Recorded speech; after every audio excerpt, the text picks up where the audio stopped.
pernah habis dunia, sampai ke ujung batasnya, takkan berhenti hingga hatimu membeku.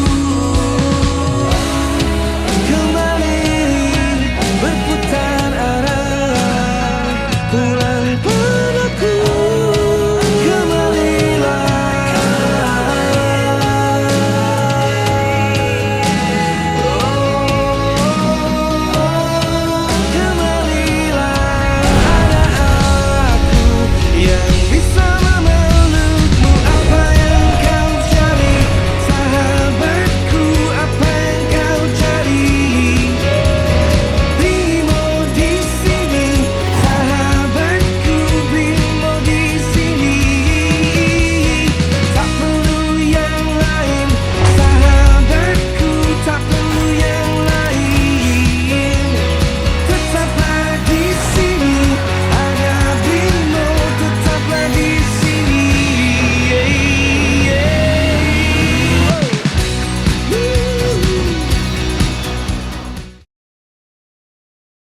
Saat gagasan pendirian Sarinah dicetuskan pada tahun 1962, Bung Karno ingin banyak membuat mercusuar kebangkitan bangsa Indonesia. Sarinah adalah bentuk perwujudan dari kebangkitan ekonomi kerakyatan menuju modernisasi dan internasionalisme. Dari masa ke masa, Sarinah menjadi saksi dari perkembangan Indonesia. Sarinah melihat bagaimana masyarakat bertumbuh dan beradaptasi melalui segala tantangan yang hadir. Sarinah terus menjadi sentra aktivitas bagi masyarakat untuk memasarkan inovasi dan produk dalam negeri di jantung ibu kota. Transformasi Sarinah adalah sebuah momen yang dinanti-nantikan masyarakat Indonesia. Sebuah pusat perbelanjaan yang didesain untuk memberikan ruang bagi produk dalam negeri yang telah dikurasi. Pemugaran gedungnya tetap menjaga kelestarian aspek cagar budayanya, namun interior, fasilitas, dan pengalaman berbelanja akan disesuaikan dengan perilaku konsumen masa kini dan masa depan. Sarinah diharapkan menjadi destinasi wajib kunjung bagi wisatawan dalam dan luar negeri. Ruang rumah Sarinah terbagi menjadi 8 buah segmen lantai.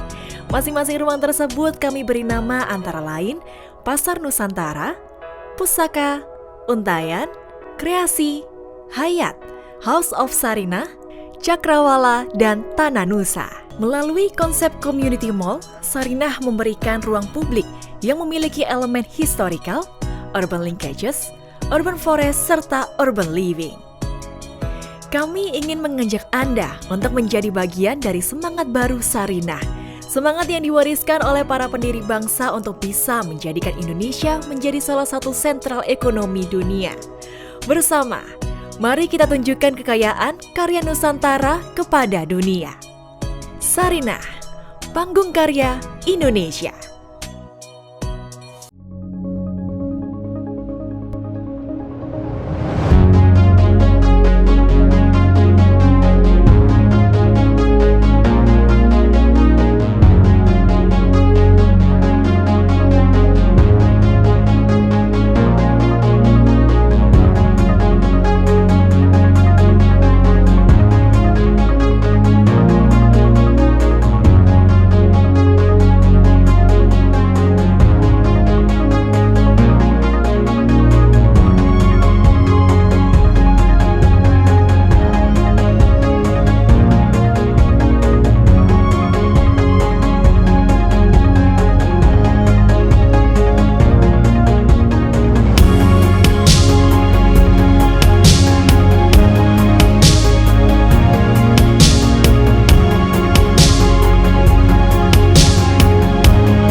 Hi, welcome to Sarinah Jakarta Content Week 2021, sponsored by Brimo.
and welcome to Jakarta Content Week 2021 Together Again. I'm Marissa Anita, and I hope you're well, staying safe and healthy. This event is organized by Yayasan 17.000 Pulau Imaji and Frankfurter Buchmesse. It's a part of LitFest, an international literary festival with a special focus on the Asia-Pacific region and the connection between literature and film. Thank you so much for joining me. And of course, our special speaker, English novelist and journalist, Matt Haig. A little bit about Matt Haig. He has written both fiction and nonfiction for children and adults, often in the speculative fiction genre. And in the book, Reasons to Stay Alive, he wrote about depression and anxiety and how he overcome them. Haig saw the book as a side project, but it ended up being anything but. Within weeks, he was getting 1,000 emails a day from grateful readers. Haig is a prolific writer. His latest books are The Midnight Library, a New York Times best-selling worldwide phenomenon, and The Comfort Book, an instant New York Times bestseller. The Comfort Book is a book for anyone in search of hope or a path to a more meaningful life. Today, I'll talk to Matt Haig about redefining comfort, his mental health journey, writing as therapy, his books, and how he comforts himself in this ever-changing world we live in. Ladies and gentlemen, I present to you Matt Haig. Thank you so much. It's so nice to be here. I wish I was there with you in person, Marissa, and doing this. Maybe in a future year, I'll be in Jakarta and enjoying that. But yes, it's an honor to talk to you. Thank you. That would be great, Matt. Thank you so much for joining us in this festival. I have so many questions for you, but probably I will start from the fact that you have written 21 books and 3 of them are about mental health. Have you always had your heart set on writing books about mental health, or was it your interest? Was your interest in this issue something you discovered gradually?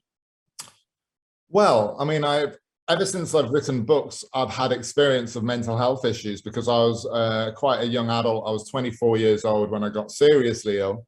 I'd had underlying issues before then, which I hadn't addressed, but I had a breakdown when I was 24 years old and was suicidal and depression and panic attacks and everything else. And so all through my writing career, it's been there. I don't think, though, seriously, I would have written about mental health or spoken about it publicly without having been asked to do so. I was 10 books in. I'd written 10 books that were not about mental health.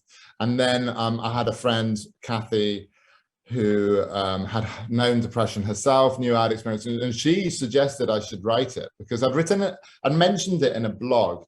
It was the first time I'd publicly mentioned my own experience, and it had a really good, warm reaction. And I realized a lot of what I'd been scared about telling people, you know, I shouldn't have been so scared. And so I wrote a book called Reasons to Stay Alive. That did really well. But even after then, I didn't want to be defined just as mental health author. So I wrote a children's book about Father Christmas. I wrote another novel. And I said I wouldn't go back to mental health unless I had a reason to do so. So I thought with another book, Notes on a Nervous Planet, the reason was, you know, looking at social causes of mental illness, because the first book had been very personal about internal stuff. Yeah. And the Comfort Book, the latest one, kind of completes the trilogy. I don't know beyond the Comfort Book if I will have anything more to say. I feel like I've put it all out there. Comfort Book isn't really a book about mental illness. It's a book more about, you know, for everybody, about the stresses we have. And, you know, there are personal bits in there because obviously the idea of comfort and consolation is subjective and it depends. Different people have their own. It's just to get people to thinking about that. I mean, I wrote the Comfort Book in March last year. I started writing it, which was when... Wow, that was during the pandemic, right? Yeah, in Europe, it was really kicking off the pandemic. So I was writing the book I wanted to read. It wasn't because I was necessarily feeling in a comfortable place or that I had all the answers or wisdom about comfort. It was more, I always write the book I want to read or the book I want to hear myself.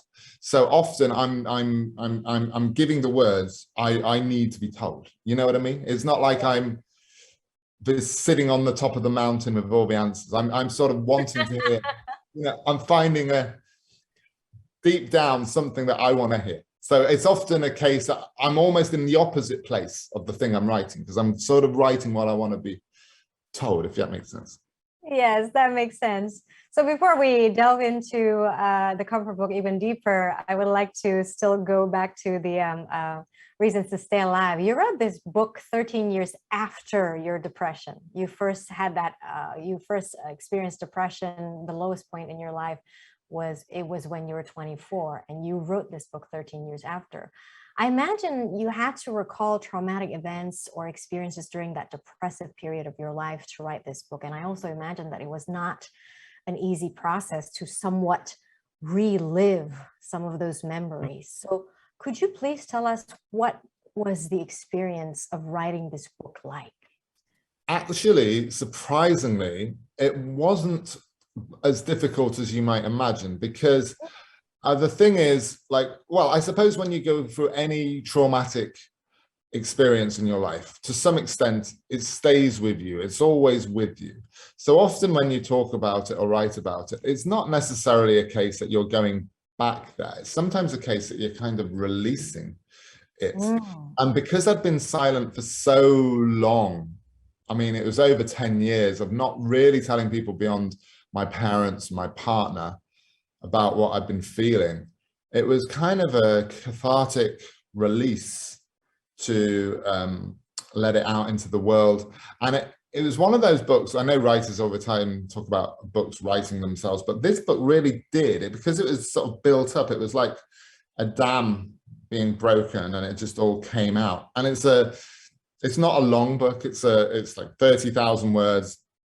It's designed to be simple and easy to read, because I could really remember, in all my mental health books I do this, I always remember what I was like and how hard I found it to read when I was ill, because my mind was going at 100 miles an hour. I couldn't concentrate on anything.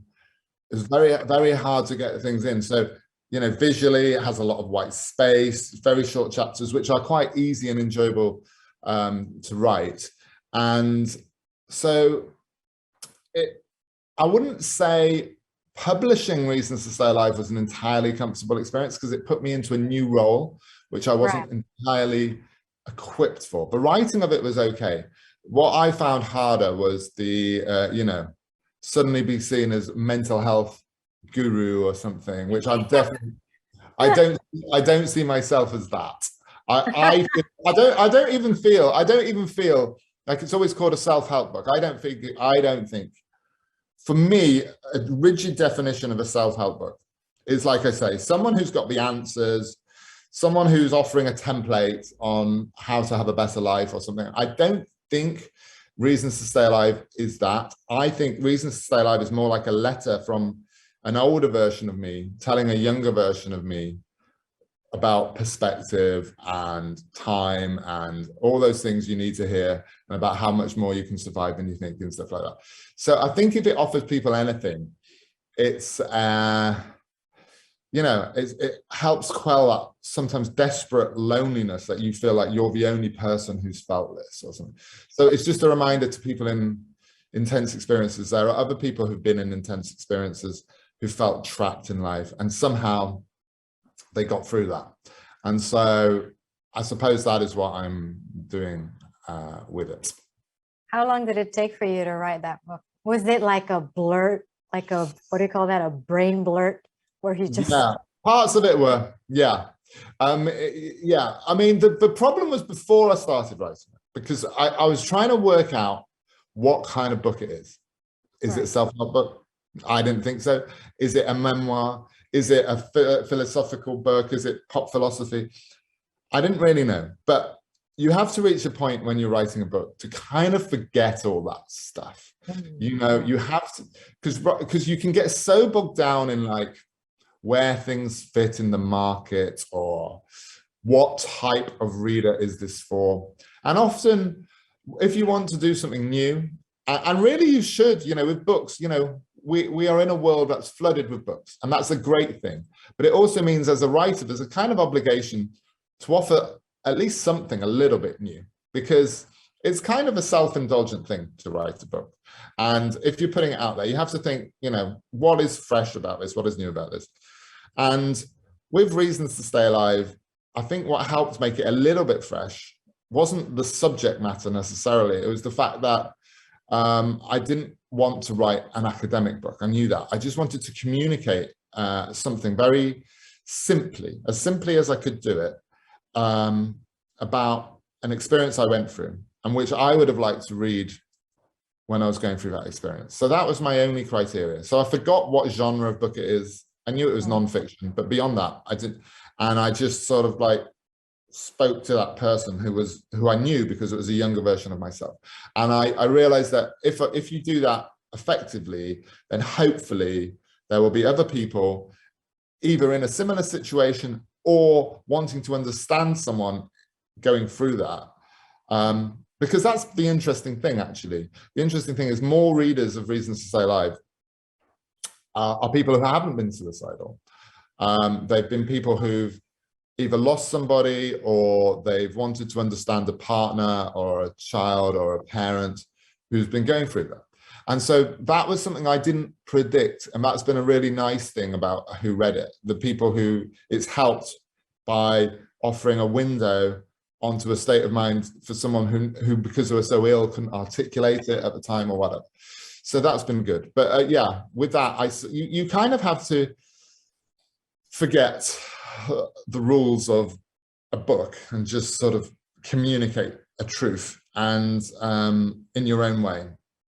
And I don't do that with every book, but with Reasons to Stay Alive, that's how it felt. I'm not saying I necessarily achieved everything I wanted to do with that book. And if I wrote it today, I would write it a slightly different way, because I think even in 5 years, certainly in my country, in England, the mental health conversation has evolved quite quickly. So some of the things I was saying there already seem dated.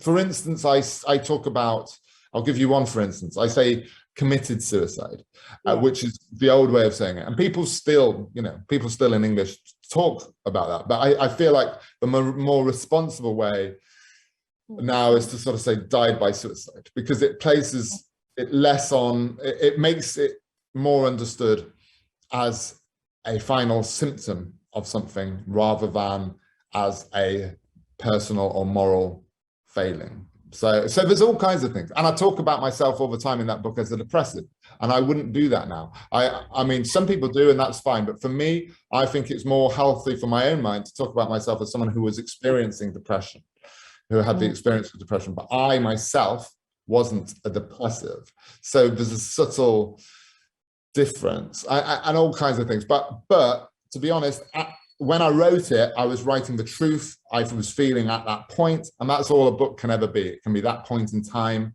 and they're all products of their own time. So yeah. So I guess there's going to be the fourth book on mental health, right? Because you would write it differently this time. Well, no, I don't think so. Not unless I have some amazing. I mean, one subject that fascinates me.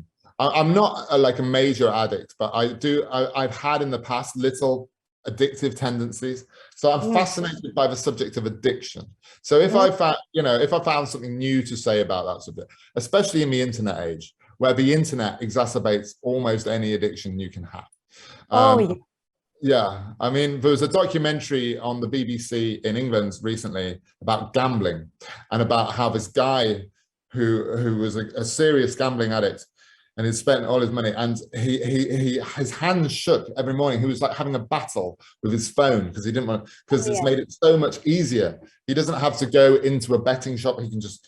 So I think the way, what I'm interested in, one subject I am interested in, but I haven't written about really with mental health, is the way technology has exploited addiction and the process of addiction. And in a way, a lot of people who would never think of themselves as an addict, we're all kind of collectively addicted to being plugged in and, up to date and having to like a certain amount of people every day and see it, so all of that is quite unnatural, I think. And that's an interesting thing, which I've only really touched on vaguely before.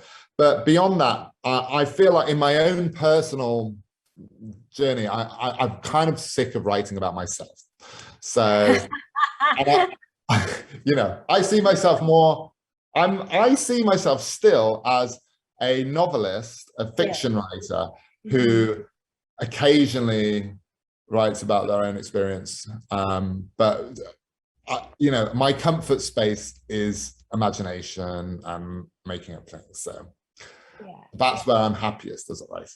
I cannot wait to read that book about addiction, because when you mentioned addiction, I remember Johan Hari. Yeah. He's also an English writer who wrote about addiction. I can't remember the title of his book.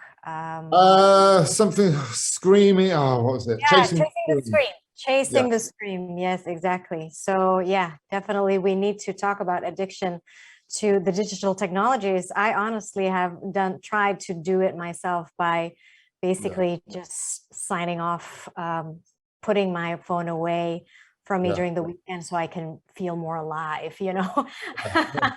In a weird way, well, the weird way is we talk about connection in a digital context all the time. When I'm away from my phone, and I'm having a long period away from my phone at the moment, the word that comes to mind is connected. I feel more connected to things when I'm not online. I feel actually connected to the people in my family, to the outside world. I feel it. I feel like, you know, there is a risk, and I feel it's almost like the tobacco industry or the fast food industry in the very early days, where there was a little bit of evidence that it might be bad for people, but no one really took that seriously. And I think because it's bad for people's mental health, and because people still don't see mental health as equivalent to physical health, I think we're only just at the very beginning of understanding, in terms of addiction, in terms of self-esteem, in terms of bullying, in terms of all those things, which, you know, it's going to become even in the news today, I saw something about Facebook, or some whistleblower at Facebook who talks about mental health consequences, and it's all bubbling under. But I think it hasn't reached the moment where we truly understand that, you know, our own internet usage could be a bit problematic for our health. And I think we're getting there, but it's still at the start of that process. And to actually balance it out, some psychologists have actually written papers or journals about the benefit of writing to maintain your mental health. So how has writing helped you to overcome your mental health issues, either it's depression or anxiety? And to what extent do you think writing can be a therapy? I think it can be. I mean, writing about your own experience can be, because sometimes it's easier to write it down than to speak it. Sometimes it feels a bit more like, in my case, not for everybody, but in a lot of people's cases, I think you can feel like you can sort of almost be more truthful when you're not in conversation with anyone but yourself, and you're just sort of writing it down. I mean, if you think about what therapy is, in its essence, you get all different types of therapy, but what therapy is communicating something from inside you. So yes, the therapist does work, but what a good therapist does is they actually listen to what you're communicating. And a lot of therapy, I think a lot of the benefits of therapy is just having that person who understands, and then you can share. So writing as well as speaking is a kind of therapy in itself, if you're talking about your own experiences. But also, even when I'm writing fiction, I find it has a kind of therapeutic effect on me. Not always, you know, I'm a very stressful writer when I'm near a deadline, or when I'm on my 4th edit of a book and my editor is saying things I don't necessarily agree with, and all of that normal stuff. But the first draft, sometimes you get into a flow with the first draft, or you can do. For me, it comes after like the 10,000 word mark, when you really know the book you're writing, but it's all still there to be written. And I really enjoy that, when you're actually creating something and it's like your own secret, and you think, oh, one day someone's going to read this, but right now it's just me, and you haven't had any bad reviews yet or anything else, and it's just all there, potentially perfect. It never ends up being perfect, but in that moment, it's potentially perfect, and it's about how you get it down on paper. And I don't know if it counts as actual therapy, but it's a very meditative kind of process, and I really I really think I kind of need it for my mental health. It's kind of I think it uses a different part of your brain to the part of your brain when you're quickly shooting off a tweet on Twitter or scrolling through Instagram. You know, it's the opposite of that. I sometimes think that's why so many writers are on Twitter, because it's almost the opposite of what your brain does when you're writing a book, because writing a book is quite a slow process, and what you're writing, you won't get a response to, in some cases, for 2 or 3 years from the moment you're actually writing it. And so I think Twitter is the yang to the yin of writing. It's kind of, Twitter's like the sort of frenetic, lively, instant gratification thing that you miss, but isn't necessarily that good for you. Whereas the writing, actually, yeah, that's more, it's a calmer, slower, more rounded, more nuanced process. Do you take a Twitter sabbatical when you're writing a book? No, I'm on a Twitter sabbatical now. I haven't visited Twitter now for nearly a month, and it's feeling very good.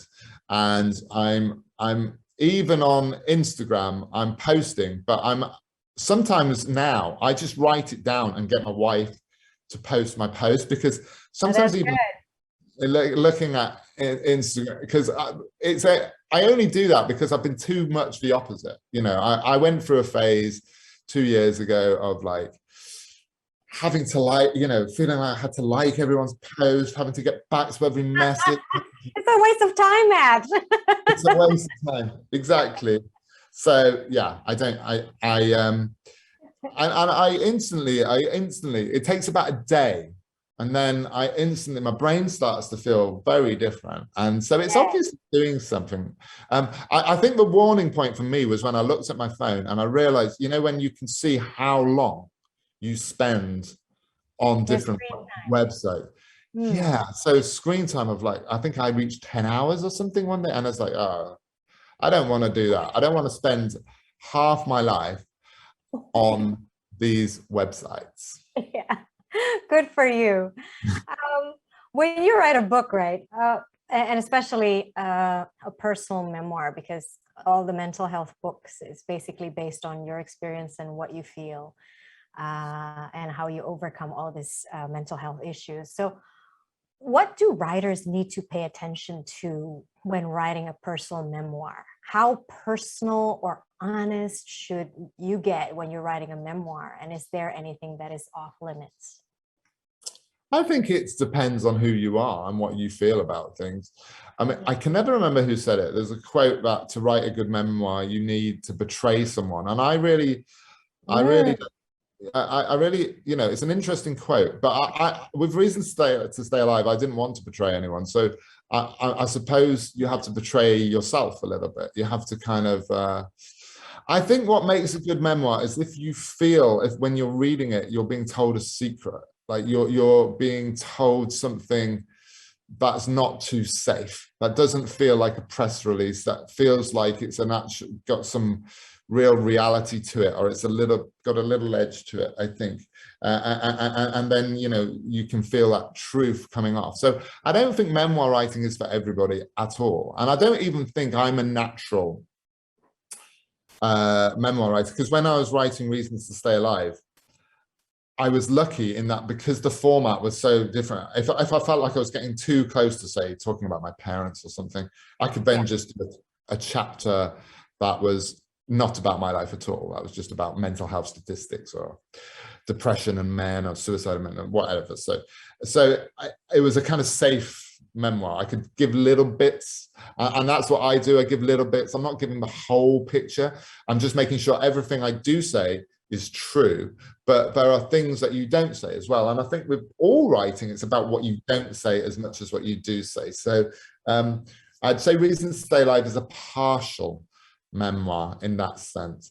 I love reading other people's memoirs, and I think the great ones, you know, whether it's whoever it is, whether it's someone, you know, really literary, or I've been reading Elton John's memoir, and I mean, he's great. I mean, it's not like the most literary, brilliant, amazing book in the world, but it's a perfect memoir because he's not scared to say his truth. So every page has some scandalous detail, or you know what I mean? So you continually want to read on because you know he's telling you it all. And even if he's not telling you it all, he's telling you a lot. So it's fun, and you know, people are interested in other people's lives, aren't they? So. Yeah, and when you work with an editor writing something so honest like a memoir, have you ever received a feedback where it's like, oh, Matt, I think this is a little bit too much, maybe you should cut this, but it's actually very true to you? Have you ever had that experience, and how did you handle it? When I'm reading, sorry, say that again. When I'm reading another person's, my mind went a bit. When you're writing your own memoir, right? I mean, it's like, for example, Reasons to Stay Alive, even though it's only a part of it, it's not the whole thing. Have you ever had an experience with your editor where she or he says, I think we should cut this one, I think this is a little bit too much, but actually this part is very true to you and you want to include it? Yeah, I mean, I have those battles with my editor. Not really battles. I'm very lucky that my editor, Francis, we've known each other for over 10 years now. So and edited a lot of books together. So I know when to ignore them and when to not ignore them. So I know when it's a real thing other readers will think, and I know enough about their specific taste to know this is a Francis thing, and it might not be. And in those cases, I ask my wife and get other checks. So, you know, and he's a great editor, and we're really good friends. But with, for instance, Reasons to Stay Alive, he actually wanted. I was a little bit coy at first about including much about my relationship with Andrea in there, because I felt a lot of people reading that book might not have a partner. And if I'm sort of saying one of my reasons to stay alive is my partner, then that's going to make me more depressed. And I had a conversation with Francis, and we hit a middle balance on that, because I think, you know, in the interest of honesty, I think people are interested, and especially as with Reasons to Stay Alive, a lot of the people who are reading it are people who care for people who are mentally ill. Yeah. So I think the inclusion of Andrea really helps them. You know, it really helps them understand. And also it adds authenticity. You know, if I'd have taken Andrea out of the story, then that wouldn't have, you know, that would have been disrespectful for her, because she was so important in my journey. And it wouldn't have been honest, you know. So I personally like to think that life would have given me reasons whichever path, you know, but in my path, Andrea was a very important part of that, and it was very difficult for her, and it was not easy for her to have a boyfriend, go from one thing to another thing very suddenly at quite a young age. So I'm glad I included Andrea as much as I did, although, you know, my own initial fear that some people would not like that. You know, I've seen a few one-star reviews out there saying, oh, he only made it through because of his girlfriend and this, that, and the other, which I understand that reaction. Like if someone's depressed because they're not in a relationship, then that doesn't help them. But I just had to be honest for my own experience. Of course, that's the importance of honesty in writing a memoir. You also mentioned earlier that, you know, it's like there's a lot of response from the readers. Yeah, okay, 1 star, but overwhelmingly not 1 star, it's 4 or 5, right? So yeah, in my mind remembers those 1 stars more than those 5 stars. Of course, that's how our brain is designed, so annoyingly so. Oh my God, why do we focus on the negative when we have so many things to be grateful for, right? Anyway. It's a human trait. It's a very British trait. Yeah. Oh, it's all over the world. Don't worry, Matt. It's an as well. Being British is its own mental health condition anyway. So yeah. So there was an overwhelming response from readers towards this book, right? So do you remember what sort of letters you received from readers of Reasons to Stay Alive? And did you ever feel overwhelmed by readers' attention? And I imagine they have questions, they have expectations of you. yeah, no, and that was the hard thing, to be honest, because I've never set out to be a therapist or a doctor, or, I'm not in that zone, or I'm bad at responsibility. I can't even drive, for instance. I can't drive a car because I'm so worried that if I drive a car, I'll be bad at driving a car. So that gives an insight into me. I'm sort of, responsibility is kind of not my thing. So yeah, when I started having the messages from people, it was quite tough for two reasons. Tough because it's emotionally tough just to hear people's stories. It was also sometimes quite triggering because I would be hearing people give very detailed accounts, and some of it overlapped with my own experience to an extent that it would make me feel things or make me feel new things because I was reading about them all the time. Part of my anxiety in the past has often been health anxiety. So suddenly being in a position where you're hearing lots and lots of symptoms all the time. So I had to be a bit distanced at one point. I had to sort of like not get back to everything. I mean, I still don't get back to everything. I can't get back to everything because on Instagram, for instance, I get a message, every few minutes there'll be a message come in, and normally they're not expecting a response anyway. I feel like people like to just sometimes air something or express gratitude, and that's all fine. It's been harder when someone's been in a particular moment where they've needed help, and so as soon as you see the message, you therefore have to react to the message. And there was even a case where someone had done something that endangered their life, and I was literally the only person in the world they had told.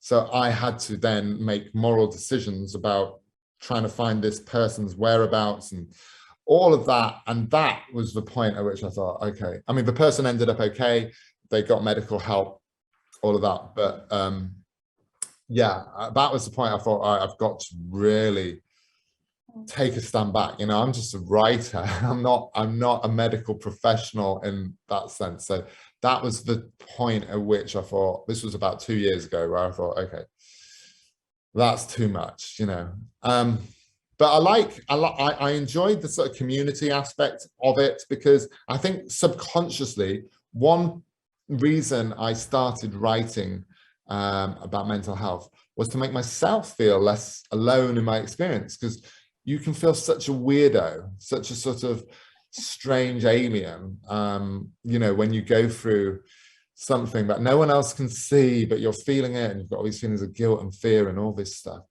And so when you put it out there into the world, you find an echo of it, which is actually, it can be triggering, but it can also be very comforting in itself, because you suddenly don't feel less alone. Because it doesn't matter how many statistics you read about how many people have mental health problems, it doesn't really get in. But what gets in is other people's firsthand experience. When you see it, when you see their names and their faces and they're telling you, that stuff. I think there's a kind of therapy in it, but you just have to be very careful. I've had to be very clear. I have said over and over again, I'm not a therapist. I'm not, I don't have the official right words to say. I have my own words about my own experience, but if you're in a moment of crisis, you need to go to the, you need to ring the right hotlines, you need to go to the doctor, And so that's what I've had to be clear on, that those boundaries, So I've had to be very clear that I'm just a person who writes that, rather than, and even to the extent where there's been a few mental health charities in the past that have asked me to be an ambassador or something for them. And I've deliberately turned those down because I feel like my platform is so subjective, but it's not speaking for everybody. It's literally, you know, so I've been very clear about that, and I think it's been important for me to do that. And also, you know, I obviously have no shame in writing about mental health, but I kind of, as I say to you earlier, as an identity, as in terms of my job, I don't see myself as an activist or a spokesperson. I see myself fundamentally as a writer. You know, that's how I see. Do you ever feel jaded talking about mental health issues? I can do. I mean, I felt, as I said, with the comfort book, I had a real feeling about, maybe not forever, but this is the last time I put this on paper.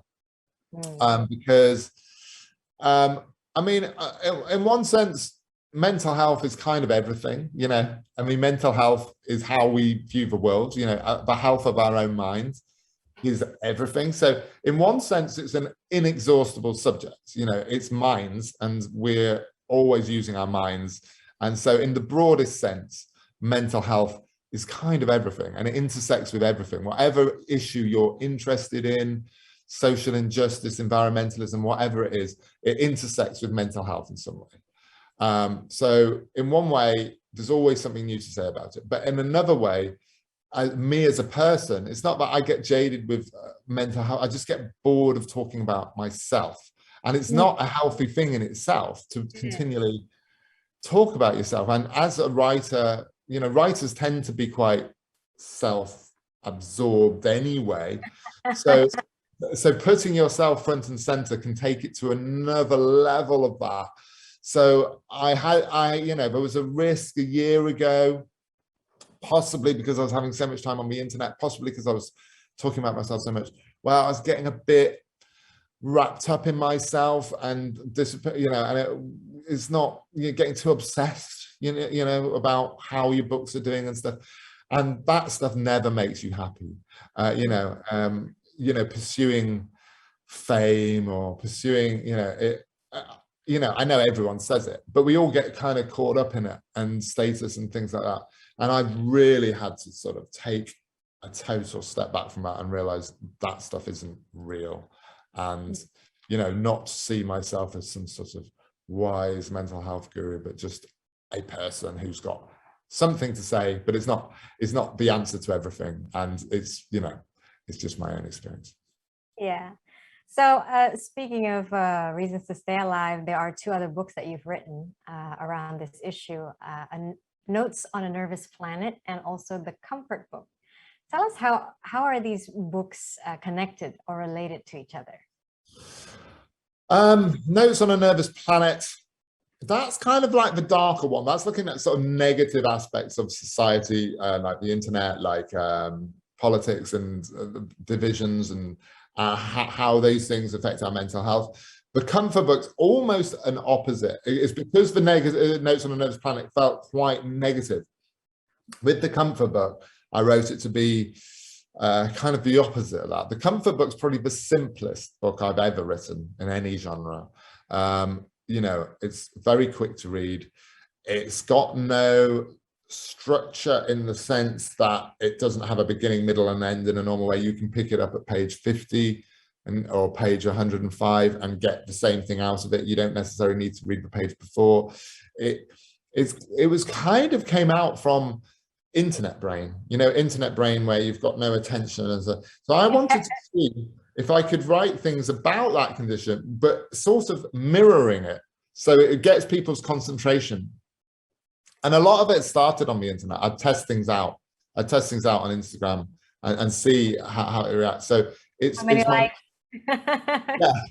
So it's my most internet-y book. And it's funny because I definitely don't think it's my best book, but it seems to be the book that sort of is most shared on the internet. I think because there's lots of very short aphorisms and quotes and stuff that people like to put online because you can sort of read it in an instant.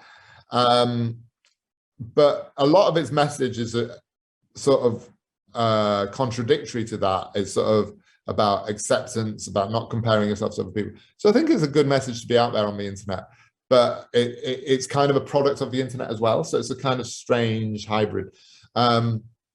but I had a lot of, it was probably the only book I could write at that moment, the comfort book, because my head itself was so frazzled with news and COVID stuff and general hypochondria and fear and worrying about my parents and everything else.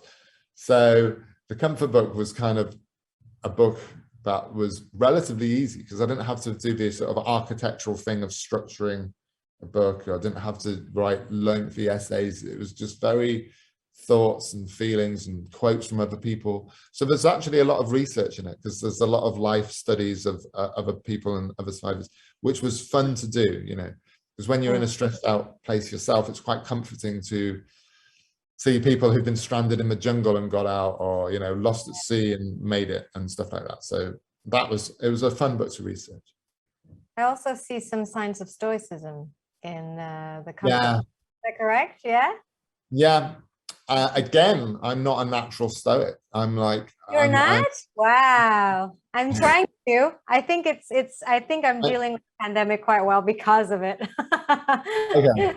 Yeah, no, I feel like in one way I'm quite good in a crisis, but the reason I'm good in a crisis is because I've had so many artificial mental crises in my life that I've been training. So I can actually cope at a high level of stress. It's just sometimes I don't want to feel that stress in the first place. I like stoicism. I don't think it's the answer to everything. I think, there's some things that I'm a little bit suspicious of with stoicism, but I do like the fact that, to some extent, we always have a degree of choice with how we respond to things. I think, there's also an element where, there's parts of ourselves we don't always understand and don't know. So there's stoicism doesn't quite reach everything, but I feel like... What? Interesting. Such as what in your case? Well, maybe I've had too much therapy recently, but my therapist is not a big fan of stoicism. And they always talk about, because he's very into Freud and very into sort of psychoanalysis. And so he thinks there are so many parts of us and so many instincts in us that we don't fully understand, that to say it's always a simple choice to do it, it's not quite so 2,000 years ago when stoicism was around. I think stoicism and that sort of Buddhist way of thinking about acceptance and stuff melded with some sort of 20th century psychoanalysis about the subconscious and things like that. I think that's kind of where I am in a vague way, kind of, Stoicism meets the subconscious in some kind of way. Yeah, and some CBT as well, perhaps. A mix some of CBT. Well, CBT is practical. I mean, it is psychoanalysis is great at understanding yourself and understanding your childhood and how you became it. But CBT, is practical. You can actually apply it to your life and make yourself feel better. Because sometimes actually understanding why you're in a mess is not the answer. Sometimes you actually need to go forward and accept it. So absolutely, you need CBT as well. Yeah. So the pandemic, obviously, we spoke about this a little bit. The pandemic has made a lot of people around the world very anxious for various reasons. I myself, of course, have experienced that anxiety as well, because we have now lived in the pandemic for almost 2 years.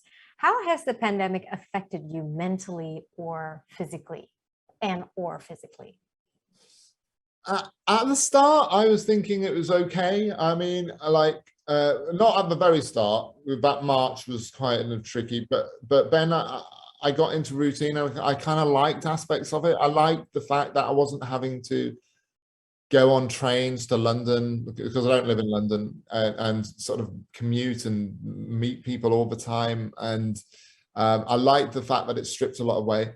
One problem for me was that it just meant I was online far too much. I was on the internet far more than normal. And the internet, especially as it coincided with the Midnight Library, my novel, The Midnight Library, coming out, and that being my biggest book to date. And so there's a lot of attention online, which I got sucked into.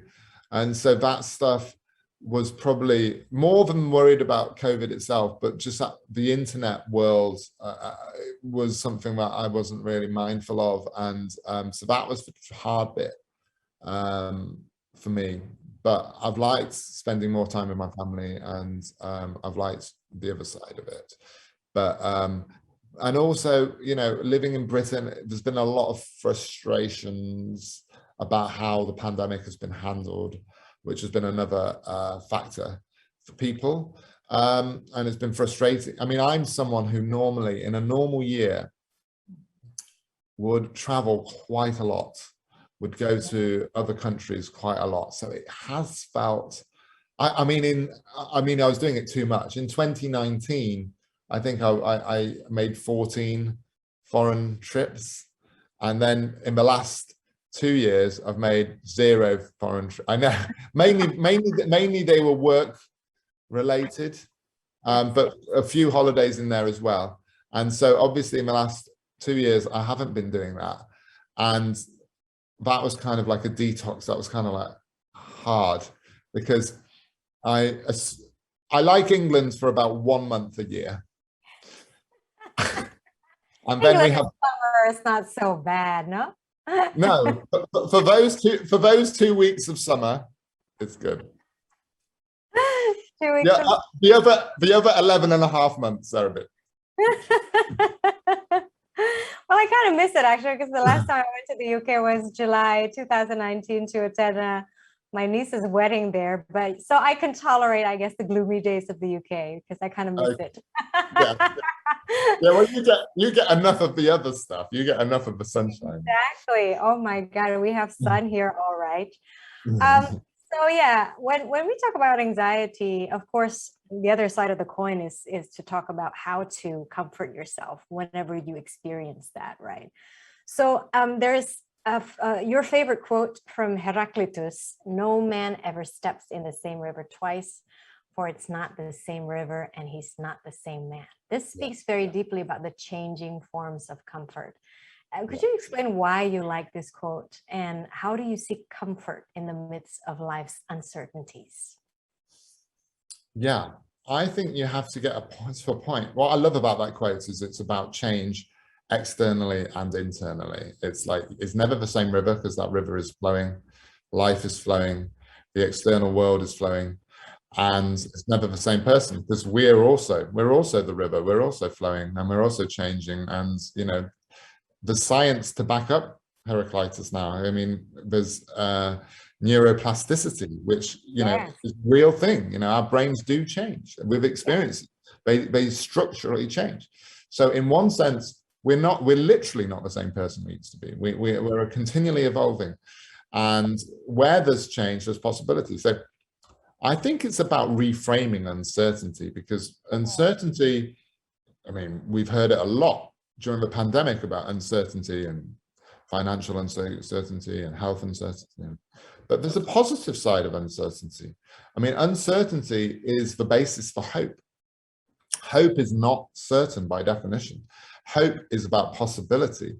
And so even if you've got a horrendous diagnosis, even if you've got a chronic condition, even if you've got a dreadful date or hospital visit in the calendar, there is still a degree of uncertainty, even if that uncertainty is how you will handle it, or something good that you can't see in this moment that will stem from that. Some of the very worst experiences in my own life have led to better experiences. For instance, the classic one, you know, reaching rock bottom. Sometimes you need to reach rock bottom. You know, certainly, like if you've got an addiction or something, sometimes you need that moment of rock bottom to actually recover.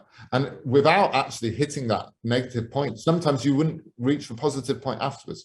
So it's about seeing, it's about the unseen within the present moment. We can never see the future that this present is going to lead to.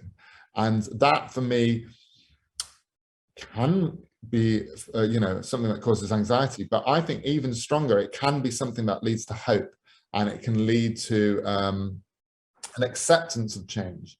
I think stress and anxiety is often caused when we want to control everything. when we want to be in charge and command and be able to turn everything into a timetable and a list and get on top and order it.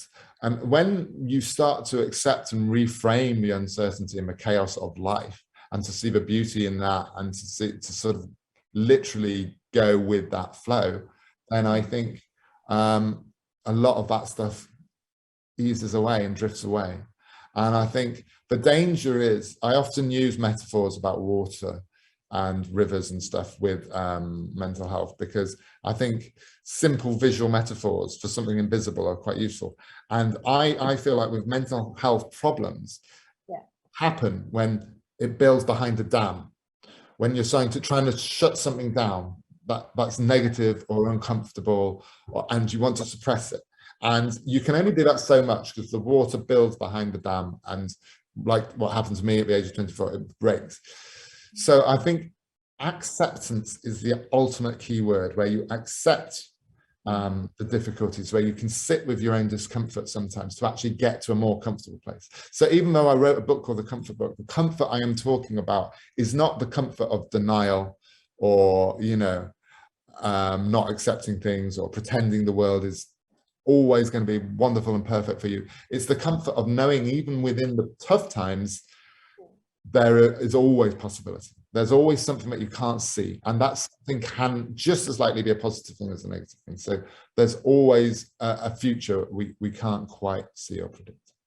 Yeah, you wrote the comfort book as a way to self-soothe, correct?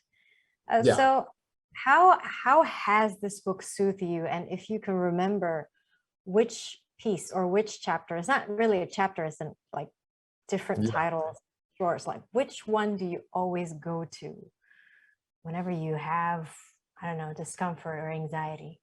Which one is your go? Well, there's one about rock bottom, about, you know, like, because we have the phrase obviously in English, rock bottom. Yes. And it's an interesting phrase because part of that phrase is rock, you know, and so you actually hit something that you can't be broken down further. And I've had that moment once or twice, and it actually weirdly gives you a strength to realize that you're at a point at which you can't be broken down further, like you found your soul or something, and it's you can build up from there. And so I like the idea of rock bottom being a foundation. I've always had that thought ever since I was in my 20s. I love the Heraclitus quote. There's also a lot of Rilke in there, Rainer Maria Rilke, who was a poet, German poet, and he wrote a book, Letters to a Young Poet, which is my own personal comfort book, and that is full of advice about the future and stuff. It's not a perfectly happy book, but it's a very nourishing book. So I'd also recommend people to read Letters to a Young Poet by Rilke. Which do you enjoy the most, writing a fiction or nonfiction, and why? Writing nonfiction can sometimes be easier because you know the story. But I would say when it goes well, fiction writing for me is like the best, because even though it's called fiction, you're still discovering a truth about something. There has to be a truth to fiction. There has to be an emotional truth. There has to be an imaginative truth. So even if you're setting your work on another planet, to connect with people, there has to be some kind of human truth to it. And I sometimes feel like fiction is almost like a deeper non-fiction, because you're like, you're exploring a truth in a way that reality can't contain. So sometimes, for instance, before I wrote Reasons to Stay Alive, I wrote a book called The Humans, and superficially it's about an alien who takes over the body of a human being, and they're an outcast and they hate humans, and then they learn to love them. But really it's about recovery, and it's about depression and feeling alienated and all those things, but in a sort of silly science fiction story. But I could actually explore that more and more freely than I could in nonfiction. And same with the Midnight Library. You know, there was things I could put in the Midnight Library about mental health that I felt scared to put into Reasons to Stay Alive. So sometimes fiction is non-fiction in disguise. It's kind of You have more freedom in some Yeah. ways. You can hide behind your characters and go Yes. to the nooks of indeed. realities of our life as humans. Yes. You're a fantastically prolific writer, Matt. What other books or projects that you're currently working on for your readers to enjoy in the near future? Well, I'm going to disappoint people now, or maybe not disappoint people, but there will be no new books from me in 2022. It's my first year off from books in a long time. So I will be writing, and I'm writing slowly a new adult fiction piece, which I can't really talk about yet because I've got sort of two ideas that are different. I can't jinx them, but I will be writing. But I'm trying to write at a sort of calmer, slower, less internet-paced speed, and Right. which is not easy for me. But because this year's been crazy. This year has been so many books, and there's a film coming out as well. And there's Which one? a boy called Christmas, which is a children's book. Children's book. Oh my God, how And cool. I think you'll be able to see it on Netflix in Indonesia. So that's coming out for Christmas time in end of November. Oh, fantastic. I'm going to catch that. And yeah, so this has been a very busy year, and I can't keep going at this pace. So next year, I'm going to be taking my own advice a bit more and stepping back and still writing, but not doing the publicity trail, not doing, I'll be under a rock and just writing. I'm tempted to even go back, because at the start of my career, I used to write everything with a pen and paper. I'm tempted to do that. You should, because it will slow down your brain, right? I mean, in a good way, in a neuroplasticity way. Yes, like, exactly. With that novelist, that novelist who he passed away very recently. He's very old. He would write crime, politics. John le Carré? Yes, John Carré. Yes, John Carré. Yeah, he does that, right? He writes his books with pen and paper. All right, last question, Matt. We go through ups and downs in life, and through your books, we have learned about your journey getting out of darkness to find some sort of equilibrium in life. So having gone through this journey, what is the most useful lesson you have learned about life itself? I think to be kinder to myself. I struggled with that. I was, as a child, I had quite low self-esteem, and did stupid things as a young person. And actually, having written books I've written, having heard from stories from readers who've been in difficult situations and stuff, I've built up an empathy to other people and to myself a little bit more. So it's taking that. I think books can help that as well. Not every book, not every story, obviously, it's not designed to do that. But I think books can make you empathize with people that you wouldn't necessarily instinctively empathize with in real life. But because they go deeper into minds and motivations and stuff, you can empathize with addicts, you can empathize with criminals, you can empathize with people that it's that human thing of total kindness and forgiveness, which I've struggled with myself. But I feel like books can be empathy engines, and they can help you heal and can help other people heal too. All right. Thank you so much, Matt Haig, for sharing your stories and experience with us today. It's been an amazing honor to be able to speak with you and to listen to you. And I hope one day I'll get to see you in the UK. Yes, likewise. Well, I hope to see you in Indonesia. Thank you, Marissa. That was lovely. Thank you so much. Thank you. Have a lovely day. Stay safe always with you and your family and your dog. Bye, Matt. See you later. Bye. Bye. Well, that was our conversation with Matt Haig. He's a novelist and also journalist of many best-selling books. Thank you to Matt Haig.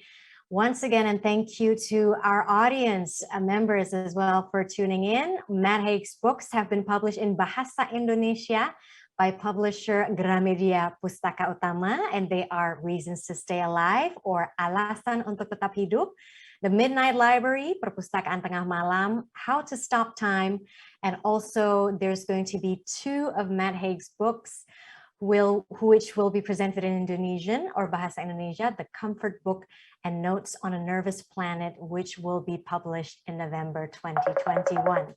And now we still have plenty more in Jaktent 2021. You can participate by logging into www.jaktent.com, and you can find it on social media as well at Jaktent for the latest info on the events. Well, take care. See you next time, and thank you very much. Bye.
Thank you for joining us. We hope you enjoy the session of Sarinah Jakarta Content Week 2021, sponsored by Brimo. Saat gagasan pendirian Sarinah dicetuskan pada tahun 1962, Bung Karno ingin banyak membuat mercusuar kebangkitan bangsa Indonesia. Sarinah adalah bentuk perwujudan dari kebangkitan ekonomi kerakyatan menuju modernisasi dan internasionalisme.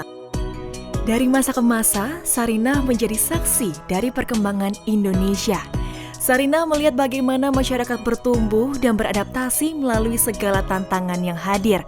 Sarinah terus menjadi sentra aktivitas bagi masyarakat untuk memasarkan inovasi dan produk dalam negeri di jantung ibu kota. Transformasi Sarinah adalah sebuah momen yang dinanti-nantikan masyarakat Indonesia.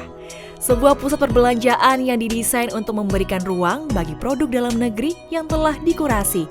Pemugaran gedungnya tetap menjaga kelestarian aspek cagar budayanya, namun interior, fasilitas, dan pengalaman berbelanja akan disesuaikan dengan perilaku konsumen masa kini dan masa depan. Sarinah diharapkan menjadi destinasi wajib kunjung bagi wisatawan dalam dan luar negeri. Ruang rumah Sarinah terbagi menjadi 8 buah segmen lantai. Masing-masing ruang tersebut kami beri nama antara lain Pasar Nusantara, Pusaka, Untayan, Kreasi, Hayat, House of Sarinah, Cakrawala, dan Tanah Nusa. Melalui konsep Community Mall, Sarinah memberikan ruang publik yang memiliki elemen historical, urban linkages, urban forest, serta urban living. Kami ingin mengajak Anda untuk menjadi bagian dari semangat baru Sarinah. Semangat yang diwariskan oleh para pendiri bangsa untuk bisa menjadikan Indonesia menjadi salah satu sentral ekonomi dunia. Bersama, mari kita tunjukkan kekayaan karya Nusantara kepada dunia. Sarinah, Panggung Karya Indonesia.